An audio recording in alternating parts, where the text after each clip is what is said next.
Harper Kline didn't expect to find a soaking wet golden retriever sitting on her porch at 6 in the morning, but then again, nothing in her life had gone as expected lately. "Hey, buddy," she said gently, kneeling despite the pouring rain. The dog's fur was matted and muddy, his eyes wide and pleading. No collar. No tags. Just big, wet paws and a desperate look. Harper glanced at the sky, then at the animal. "You're not staying out here." She opened her front door, and to her surprise, the dog walked in like he owned the place, dripping all over her hardwood floors. "Right? Make yourself at home." Her small one-bedroom rental wasn't much, just a worn couch, a kitchen with outdated appliances, and a bedroom she barely used between shifts at the diner and her side gig painting commissions, but it was dry, and more importantly, safe. She grabbed an old towel and tried drying him off. He let her, tail thumping. "I'm calling you Toast," she said, squinting at his golden color. "Unless your real name is something ridiculous like Prince." The dog sneezed. She snorted. "I'll take that as agreement." 3 days passed. She stapled flyers around the neighborhood, posted in every local group she could think of, and even walked Toast around the park hoping someone would recognize him. Nothing. No one responded. Meanwhile, Toast made himself at home, slept curled against her side, followed her into the bathroom, stared at her while she painted. He was a comfort she didn't realize she needed until he was there. Life had been hard since her mom passed last year. Friends drifted away. Bills piled up. And yet, somehow, this dog made her laugh again. So of course, the knock on her door came just when she'd started to hope she could keep him. She opened it expecting a neighbor. Instead, a man stood there in a navy trench coat, hair windswept, one brow raised as Toast barreled past her and launched into his arms. "Toast?" she asked, stunned. The man looked up. "His name is Bentley, and I've been looking everywhere for him." He wasn't what she expected. Not an old man. Not a stressed-out mom with kids. No, this man was tall, maybe early 30s, with sharp cheekbones and a clean-shaven jaw. His voice was calm, but there was something intense in his eyes, like he didn't miss much. "You're his owner?" she asked, stepping outside, crossing her arms over her hoodie. "I am," he said. "Bentley's been missing for a week. I was out of the country. My housekeeper said he slipped out during a storm." She blinked. "Oh, thank you for taking care of him." She shifted. "Yeah, of course. I mean, I didn't know he belonged to anyone. He had no collar." "I'm aware." He looked down at Bentley, who was licking his face enthusiastically. "He hates collars. Rips them off. You could have put a chip in him." "I did," he said. "But I didn't think it would take this long to track him." Toast. Bentley whined when Harper stepped back toward her door, as if he didn't want her to go. She paused.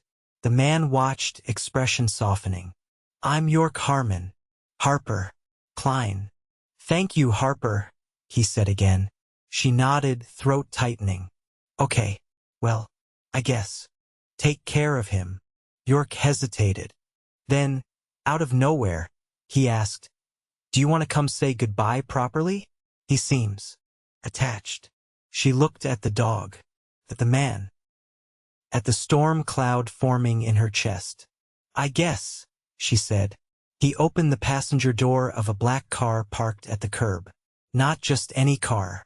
A sleek, gleaming thing that looked like it cost more than her entire apartment building. "You drive that?" she blurted. "It's mine," he said simply. She slid in beside Bentley, who flopped onto her lap. York drove them to the edge of town, past the coffee shop and diners, down a tree-lined road Harper had never noticed. Finally, he turned into a long, gated driveway. "Wait," she said as the gate opened automatically. "You live here?" "Yes." The house no mansion sat on a hill. Modern glass walls. Wide terraces. It looked like something out of a magazine. York parked in front of it like it was nothing. She stared at him. "You're rich." He gave a small nod. "I am." She laughed a little too loud. "Of course. I rescue a dog and he turns out to be a millionaire's." York corked a brow. Technically, Bentley's not the millionaire. I am. She groaned. You know what I mean. Bentley led the way inside, tail wagging. The place was gorgeous, cool grays, expensive art, and a kitchen that looked like no one ever used it. Harper stood awkwardly near the doorway. Would you like some coffee? York asked. She hesitated. I shouldn't. I've got a shift at noon. Then just a few minutes. Bentley won't settle unless you say goodbye properly. She stayed. They sat across from each other in a kitchen that could feed 100 people. She sipped a cappuccino better than anything she'd ever tasted. Bentley lay at her feet, head on her shoe. You live here alone? She asked. Mostly, he said. I run a few companies. I travel. She raised a brow.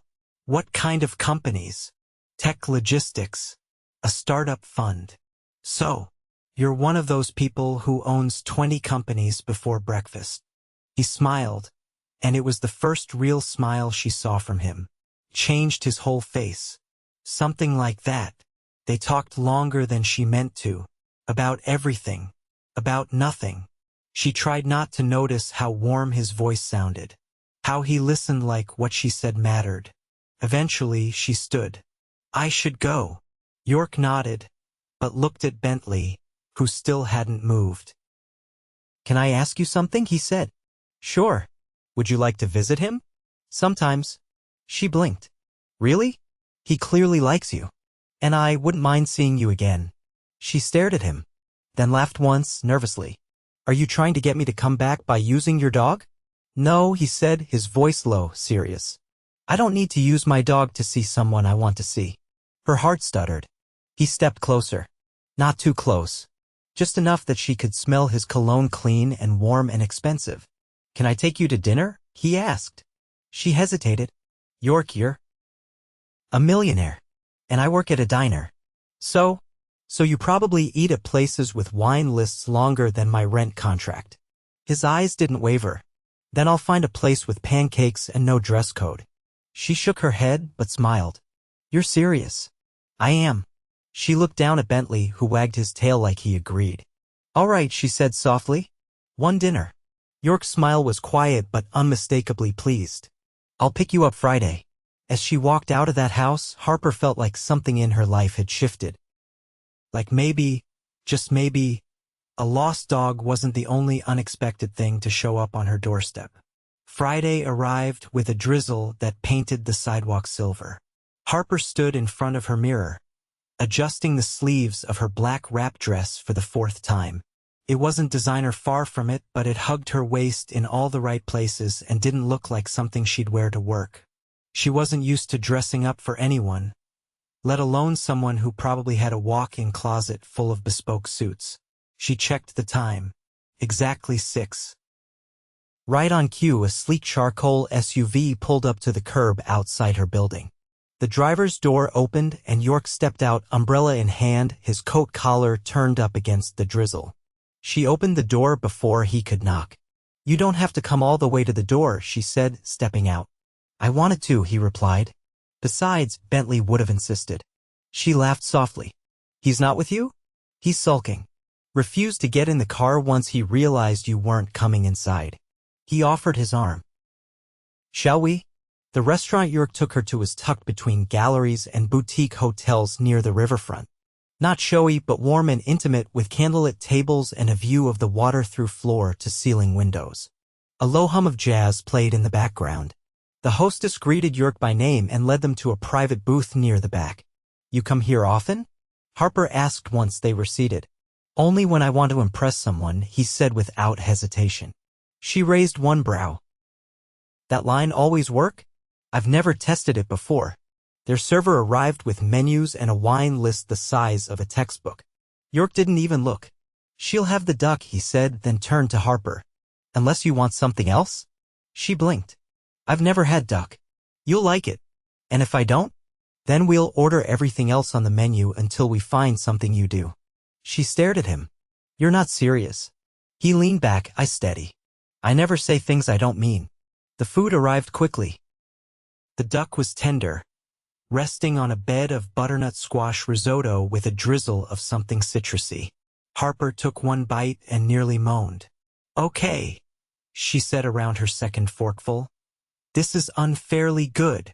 York smiled, not the sharp, practiced kind she'd seen on wealthy men in magazines, but one that reached his eyes. Good. I was worried I'd have to clear the kitchen. She sipped her water and studied him. So what's the catch? Catch. You're good-looking, rich, and confident. And for some reason, you're sitting across from someone whose biggest accomplishment this week was not burning her grilled cheese. Grilled cheese is underrated, he said easily. And so are people who know how to survive. Most of the people I meet are curated. Polished. You're not trying to impress me. That's because I assume you've seen better. I haven't seen you before. She was quiet for a moment, letting the compliments settle. Then she asked, You always this direct? When I want something. She pushed her plate away slightly. And what is it you want? He didn't blink. To see where this could go. I'm not someone you can just collect, York. I'm not looking to collect you. Then what, exactly? I want to know what makes you laugh. What keeps you up at night. I want to know who you are when no one's watching. Harper stared at him, unsure whether she wanted to laugh or cry. No one had ever said anything like that to her, not with such quiet certainty. Most people don't even ask for my last name, she said. I already know it. The ride back was quiet, but not awkward. Outside her walk-up, York walked her to the door again, pausing under the overhang while rain pattered against the sidewalk. Thank you, she said. For this. For tonight. You're welcome. She turned to unlock the door, but his voice stopped her. I meant it, Harper. I want to see you again. She turned slowly. You're not used to people saying no, are you? I'm not used to people assuming they're not worth a yes. Her breath caught. He leaned in not too close, just enough that she could feel the warmth of his presence. Good night, he said, and walked back to his car. Over the next week, they fell into a rhythm neither expected. He called her once to invite her to a gallery opening. She declined, citing her shift at the diner. He didn't push, didn't guilt her. The next evening, a man walked into the diner with a small envelope. For Harper, he said, sliding it across the counter. Inside was a single ticket to the art show she'd missed. No note, just the torn stub with her name printed neatly on the back. Her manager gave her a look. You got a secret admirer? She shrugged, but her chest felt too tight. That night, she found herself painting again, something she hadn't done for weeks. Not for a commission, just for herself. On Saturday, she visited Bentley. York opened the gate himself this time, dressed in a gray Henley and jeans that looked too good on him. Bentley bolted toward her the moment the door opened, practically bowling her over. Missed me? She laughed, crouching to hug him. He refused to eat his breakfast yesterday, York said. Sat by the front window and sighed like a widow in a period drama. Dramatic, she said, rubbing the dog's ears. Where'd he learn that from, I wonder? They walked the property, Bentley bounding ahead. The grounds were massive manicured lawns, a reflecting pool, and a greenhouse filled with orchids and lemon trees. You don't strike me as a gardener, she said. I'm not. My mother was. I keep it for her. Harper looked at him, surprised. Is she? She passed a few years ago. She didn't ask how. He didn't offer. But something shifted between them in that moment, an invisible thread pulling tighter. He showed her the library next, a room lined with rich wood and towering shelves. She ran her fingers along the spines, pausing at a worn copy of The Secret Garden. This was my favorite, she said. Mine, too. They looked at each other, and for a second the air felt electric. Why are you really doing all this? She asked softly. The dinners. The walks. The art tickets. You don't need to try this hard. I'm not trying, he said. I'm choosing. She turned away, overwhelmed. He didn't push. Instead, he walked to the window and said, Come with me next weekend. To what? My friend's engagement party. It's in the city. Rooftop venue. Open bar. You'll hate it. Then why invite me? Because I'll hate it too. Less so if you're there. She hesitated. I don't own anything that would fit into that kind of event. I'll take care of it. I'm not a charity case. I know, he said, still watching the skyline. But I'm not going without you. The next day, a box arrived at her door. Inside, beneath layers of tissue, was a dress the color of midnight. Sleek, minimal, elegant. No tag, no price. She called him that night. You really didn't have to. I know, he said. But I wanted to. She didn't say yes. But she didn't say no either. That weekend, when he arrived to pick her up, she stepped outside and York's jaw tightened. Just slightly. He held the door open without a word. Inside the car, he handed her a small box. What's this? He met her eyes. I like giving you things. She opened it. A pair of earrings, simple, delicate, sparkling like stars. You have to stop doing this, she whispered. I won't. The rooftop was exactly what she'd feared: crystal chandeliers, champagne towers, people in tuxedos and silk. But York stayed close. Introduced her not as a guest, but as someone important. When someone asked how long they'd been dating, he didn't flinch. Not long, he said, but long enough to know I want more. She looked at him, heart pounding. Later, as the city lights flickered behind them, he pulled her to the edge of the terrace. I meant what I said, he murmured. You're not replaceable. I don't know what this is, she whispered. It's real, he said. That's enough. And for the first time in months, maybe years, Harper let herself believe it might be. Harper hadn't expected to wake up the next morning with her phone buzzing from a number she didn't recognize. But then again, her life had been full of unfamiliar things lately.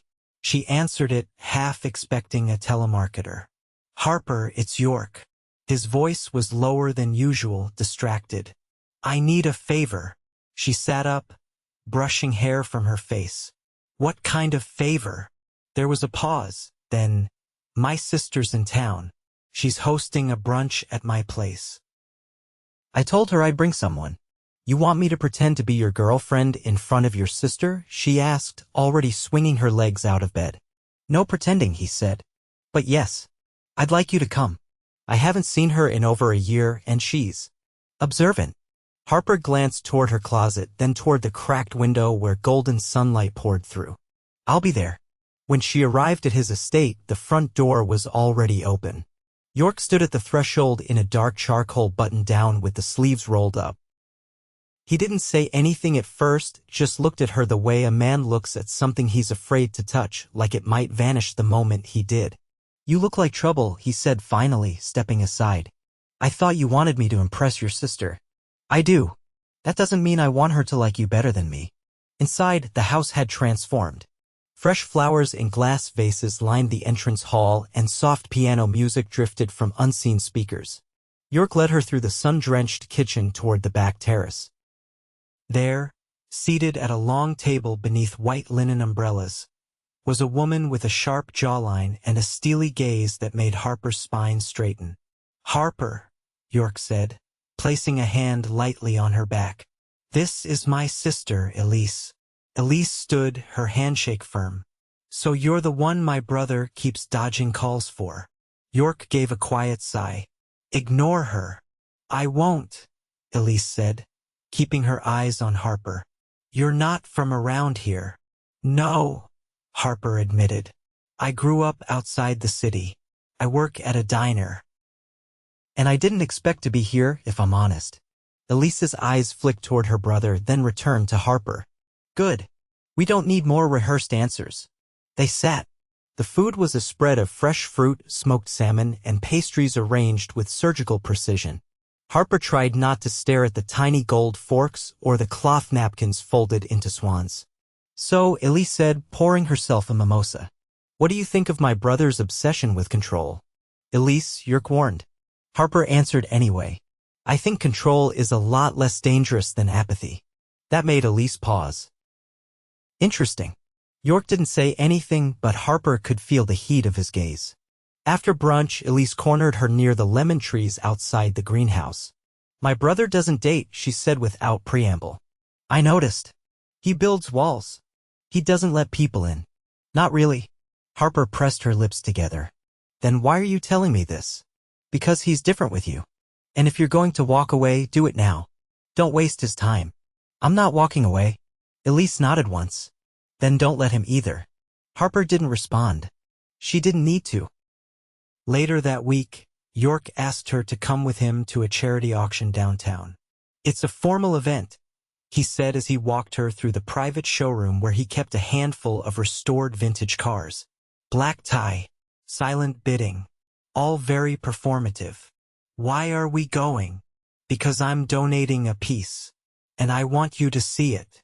When they arrived, she was ushered through glittering marble halls into a ballroom brimming with gowns, tuxedos, and champagne.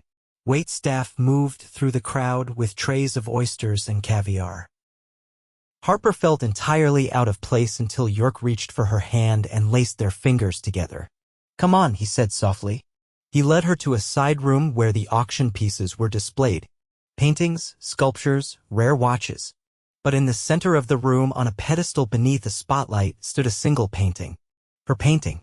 The one she'd done weeks ago. The one she hadn't shown anyone. She stared. How did you? You left it at the studio, he said. I had it framed. I wanted them to see what I see. You can't just, I already did. She turned to him, her voice shaking. You had no right. I know, he said, but I'll never stop fighting for what I believe in. And I believe in you. She didn't know whether to hit him or kiss him. In the end, she did neither. She walked away. 2 days passed. No calls. No messages. The silence was worse than she expected. Then, on the third morning, someone knocked at her door. York stood there, rain dripping from his coat, his hair damp and unruly. I was wrong, he said. She didn't move. I shouldn't have used your work without asking. It wasn't mine to share. I was trying to show them what I see when I look at you. But I did it the wrong way. She crossed her arms. You think just showing up is enough? No, he said. That's why I'm not here to convince you. I'm here to ask. She stared at him, heart hammering. Ask what? Another chance. You're not used to being told no. I'm not used to wanting someone enough to care. Something in her cracked. She stepped back. Come inside. He did. And for the first time since they met, there was no dog between them. No distractions. Just two people trying to figure out what came next. They sat on the floor, backs against the couch. You don't let people in, she said. He nodded. It was easier not to. Until you. Why me? Because you say what you mean. Because you don't care who I am, only how I treat you. And because you looked at Bentley like he was worth saving. She looked down. I don't know if I'm built for this, she whispered. He reached for her hand. Then let's build it together. When she looked up, his eyes were steady, unwavering. You're serious. I've never been more. That night, they didn't touch. Didn't kiss. Just fell asleep side by side on her worn couch, wrapped in silence and something softer, something real. The next morning, she woke to the smell of coffee and Bentley's tail thumping against the floor. York was in her kitchen, barefoot, flipping pancakes with the confidence of someone who'd never had to cook for himself but still tried. You're a disaster, she said, laughing.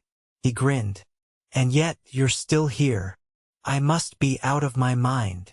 Or falling in love. She froze. He didn't take it back. Say it again, she whispered. Falling in love with you, Harper. And this time she didn't walk away. The morning sun filtered through Harper's kitchen window, casting long, golden streaks across the table where York sat, one hand curled around a coffee mug, the other absently stroking Bentley's ears. Harper leaned against the counter, her heart still tangled in the memory of the words he'd said the night before. Falling in love with you, Harper. He hadn't taken it back. And she hadn't run. It had been weeks since the lost dog showed up at her door. Now, the man who came with him was sitting in her kitchen like he belonged there. Not with the arrogance she'd expected from someone with his kind of wealth, but with a quiet patience, like he was willing to earn every inch of her. I have to leave town tomorrow, he said, lifting his gaze to hers. Her chest tightened. For how long? 3 days. Business in Zurich. It couldn't be moved. She nodded, trying not to show her disappointment. That's fine. York tilted his head, eyes narrowing slightly. You don't have to pretend it doesn't matter. I'm not pretending. I just don't want to be the reason you rearrange your world. He stood, crossing the space between them. You already have.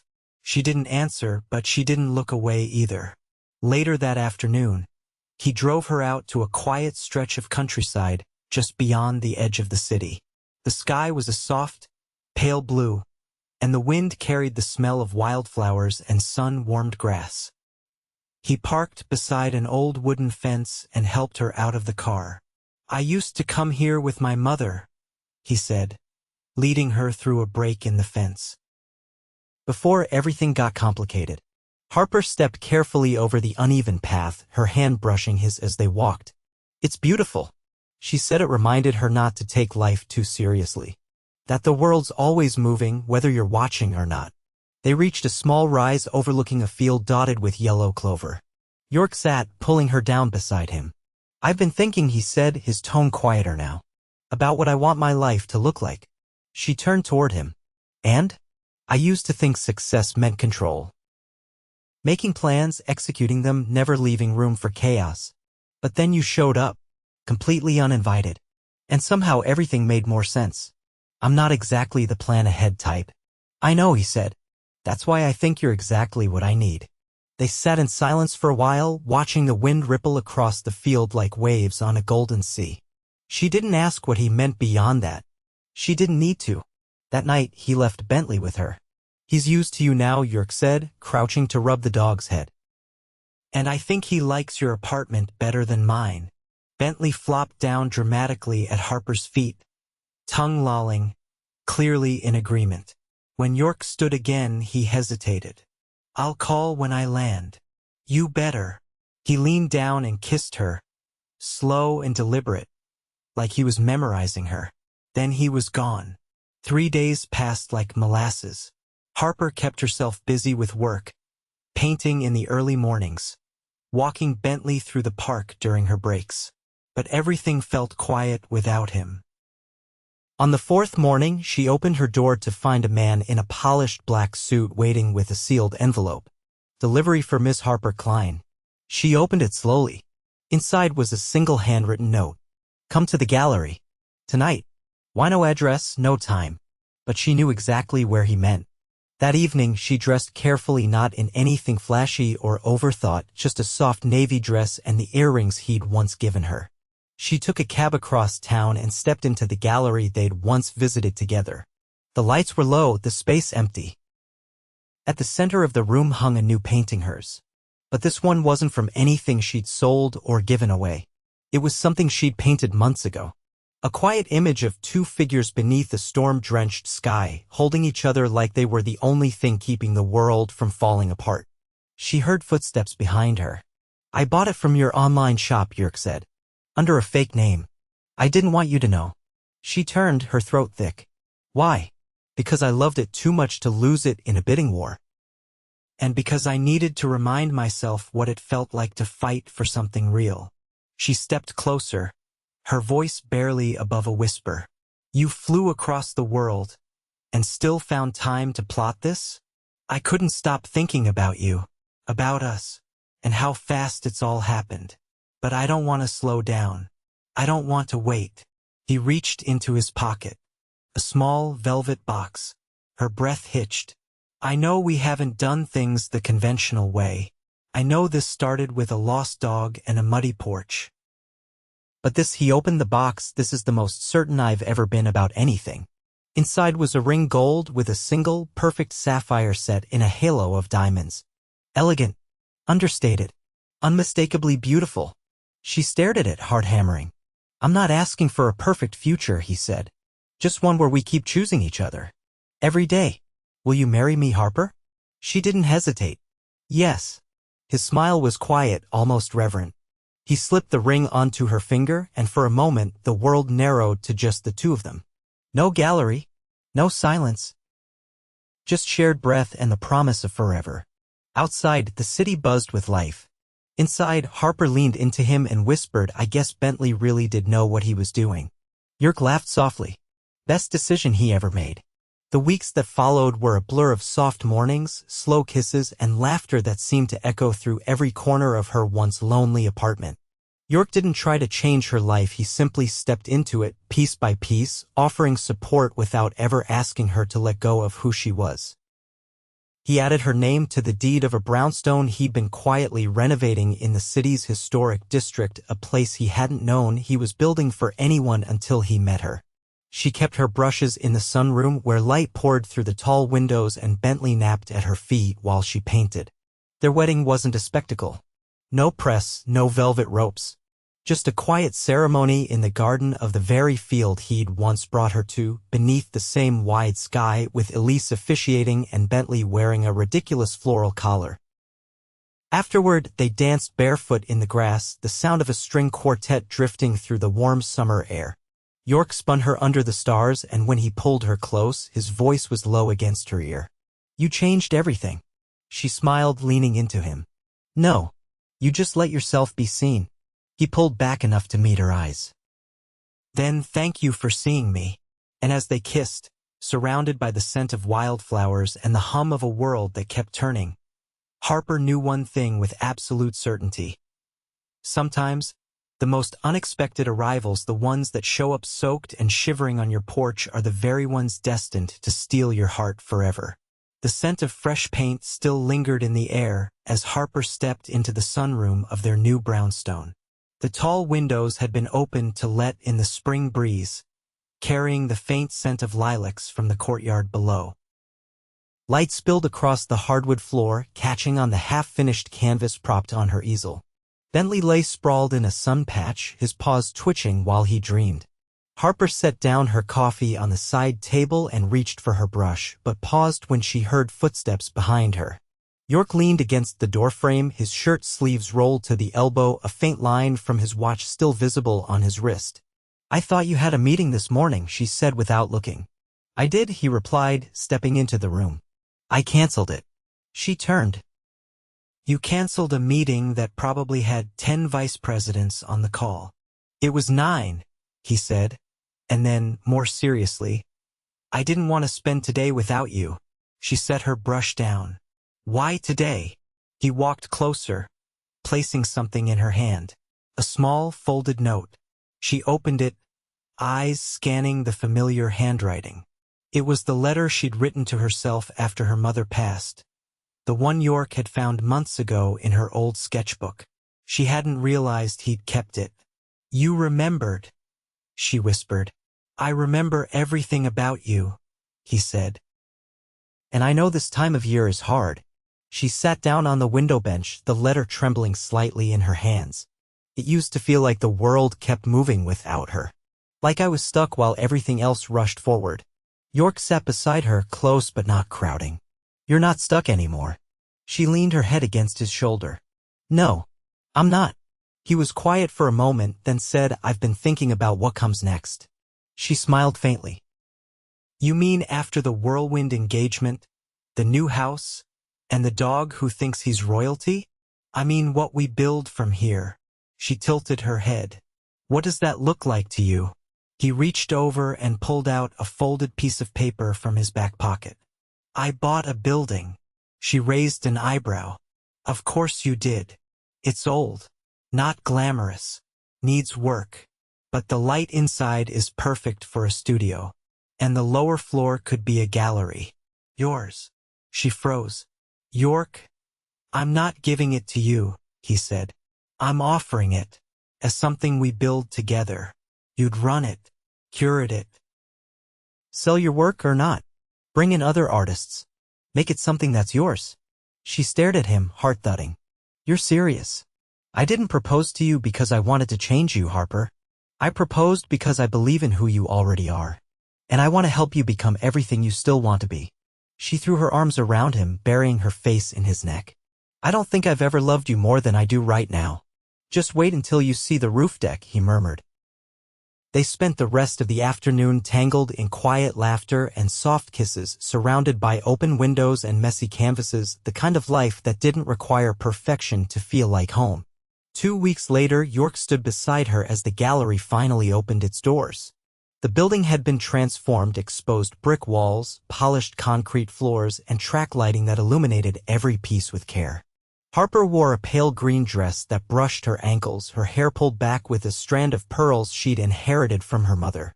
She had never felt more like herself. Guests wandered through the space, murmuring appreciatively at the collection of emerging artists Harper had chosen for the launch exhibit. York stayed near the back, letting her take the spotlight, watching with quiet pride as she moved through the crowd with ease. Elise arrived just after sunset, holding 2 glasses of champagne and offering one to Harper with a wry smile. "You clean up well for a girl who once told me she lived off diner coffee." Harper laughed. "I still do, but now it comes with almond milk and a view of the skyline." Elise clinked her glass against Harper's. "You earned this." As the night wound down, Harper stepped outside for a moment of quiet. The city buzzed in the distance, but the street was calm, washed in the soft amber glow of old lampposts. York followed a moment later, his jacket draped over his arm. "Come here," he said, pulling her into his arms. She leaned into him, resting her head against his chest. "I didn't think I'd ever feel this kind of peace again." "You created it," he said. "You built all of this." They stood in silence, the kind that didn't need to be filled. Then, without warning, he asked, "Have you thought about where you want to go next?" She blinked. "You mean a trip?" "I mean life. You've opened the gallery, you're painting again, we have the house. What's the next dream?" She thought for a moment, then tilted her head back to look at him. "I want a life that's full. Not busy, not impressive. Just full. Of people, of art, of love." He kissed her forehead. "Then let's fill it." Months passed. The gallery thrived, becoming a hub for local artists and curious collectors alike. Harper's paintings began appearing in small magazines, and she was invited to speak at a university about owning her creative voice. She accepted even though the idea terrified her. York sat in the front row, eyes steady on her the entire time. At home, they settled into a rhythm. Sunday mornings were for pancakes and jazz. Wednesday nights for cooking together, even if neither of them was particularly good at it. And every evening ended the same way, curled up on the couch with Bentley between them, the city lights just visible beyond the windows. On one such night, Harper pulled a small envelope from beneath the couch cushions and handed it to York. "What's this?" She shrugged. "Open it." Inside was a sketch. A quick, messy drawing of a nursery complete with a rocking chair and a bookshelf shaped like a tree. York looked up, eyes wide. "Are you?" She nodded, tears already spilling onto her cheeks. "I found out this morning." He pulled her into his arms, holding her tighter than he ever had before. "You're going to be the most incredible mother." She laughed through her tears. "I don't even know where to start." "We'll figure it out," he said. Together. That night, they lay in bed beneath warm blankets, hands intertwined over the growing promise between them. The future stretched out like a canvas, blank and waiting. But for once, Harper wasn't afraid of the unknown. She had love. She had purpose. She had him. And as the city pulsed quietly outside their window, she knew with absolute certainty. This was the life she'd never dared to dream of, built from chaos, colored by chance, and sealed with a kiss from the most unexpected beginning. Forever had arrived. And it was beautiful.